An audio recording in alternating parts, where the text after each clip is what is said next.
What's poppin', guys? It's your boy Ultimate Speedster, and today I'm giving y'all a pet guide in Wizard101 and things that I wish I knew I'm gonna give to y'all. So number one is that if you're between levels 40 to 60, unless you're in that range, if you're lower, don't really worry about getting a pet for number one, because it's very expensive to even get a pet, and the game's first story arc isn't required for you to have a pet.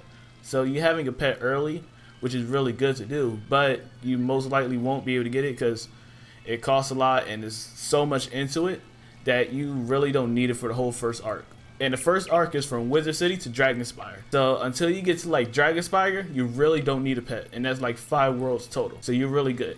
So what you should be doing is just stacking up on your gold as much as possible. Sell stuff you don't need to where when you can want to go ahead and get a pet, you will be able to have enough money and funds to be able to get the pets. Because I'm like max level 140 and it's really still expensive to get pets. It really is, and you're going to even need crowns if you really want to strive for a pet. Alright guys, so this is my pet here, King Shadow. I use him the most on my fire. As you can see, he gets 6 damage here, he gets 6 damage again, he gets spell proof, which is 9 on resist, 5 resist, and then 8 damage, and then he gets a jewel, which gives me 23 critical. Now the jewel you get based on how old your pet is. The more experience you give it, then you unlock this. Most of it is unlocked at ancient. You'll be able to get the jewels, and then the jewel itself also depends on what kind of age your pet got to be. You feel me? So this is actually pretty standard of a pet. It's triple damage, double resist. I personally like this pet. I wish that it gave a heal like fairy or unicorn or something good. I would really love for it to get fairy. But as you can see, all the slots are filled up, and it's super hard to actually get a good pet to where you can keep trying over and over, and it is so much investment into getting pets that is, that's why I'm really sticking with this one. But for one, if you're going to start going for pets and you like, yo, I'm gonna go strive for that pet, I suggest you go into here, the hatchmaking kiosk, and here you can search for any kind of pet you want. Because people come here and they put in their pets here with all kinds of different stats, which you could go to and look for, right?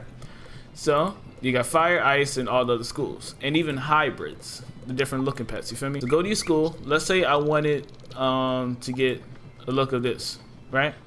I go to browse. I either go browse the type, and now all these will look like this, and they'll give different stats. And this is my pet here, and I can even go through my other pets and be like, you know what? I don't want to breed with that pet. Give it another pet, right? So I keep this, and then I hatch one of these. And mind you, the cost of this is 100,000 gold. Over 100,000 gold, which is ridiculous. So that's why I said make sure you stack up on gold the most. That's what you're really gonna need. And if you don't want to go that way, and you like, all right, I know what ability I want. I heard about it. I know which one I want. You go here and you type it in. Let's just say I want something with fire. I go here and find fire dealer, right? Damage. I click on this.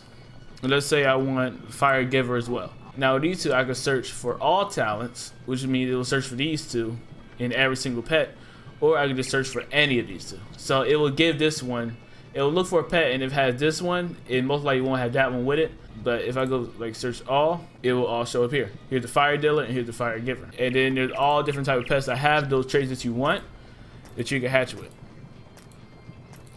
Now, the prices vary. It goes from 99,000 or 90,000 to 100,000, and these are all the traits you can get.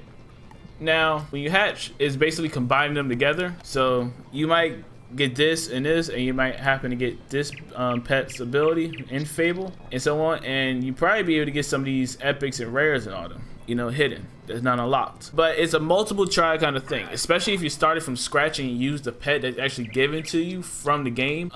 Usually 9 out of 10, those pets the game gave you don't have good stats at all. So when you use that pet and you hatch it with the pets inside the kiosk, and the pet that's produced will most likely have the trash stats that's your original wizard got or is given to you. But you just gotta have to keep breeding it out. Just keep, getting rid of it, getting rid of it by completing the process. And sometimes you might even get lucky and actually get what you want.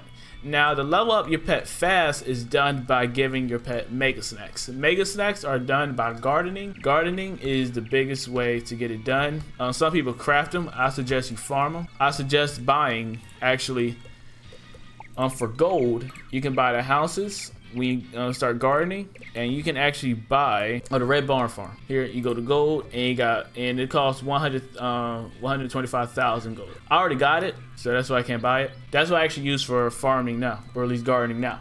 So this house actually makes your plants happy.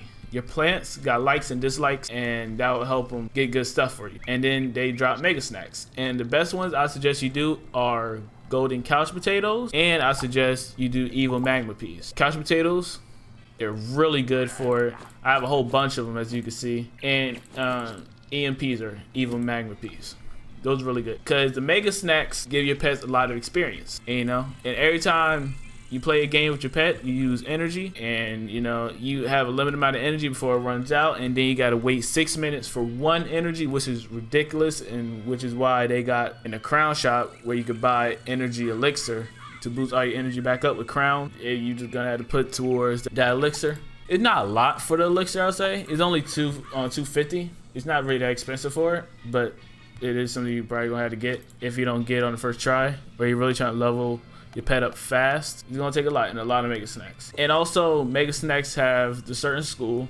If you match a certain school with the mega snacks, the pet will like it, and it will even boost it even more, giving your pet more XP, which is always better. You always want more XP out of each turn, right? I didn't get this pet to Ultra because it costs a lot of XP to get it to Ultra, and I really don't see the point of doing it. It'll probably boost these stats up a little bit more, but I'm alright where I'm at. But yeah, guys, I hope you enjoyed this video. I hope this really helped you out. It's trial and error. Don't feel bad if you don't get it the first time. Trust me, there's people out here, and it takes them a super long time to get what they actually want. So I hope this helps you out. Alright, guys, I hope you enjoyed this video. Make sure you leave a comment down below on what you need advice on, and that will help you out. Make sure you like and subscribe, and tap that notification bell for the fresh and crispy content that be on the channel. And make sure you follow me on Instagram and Twitter, and my new Discord down in the description below. And I will see y'all later. You stay cool and safe out there. I'll see you later. Peace.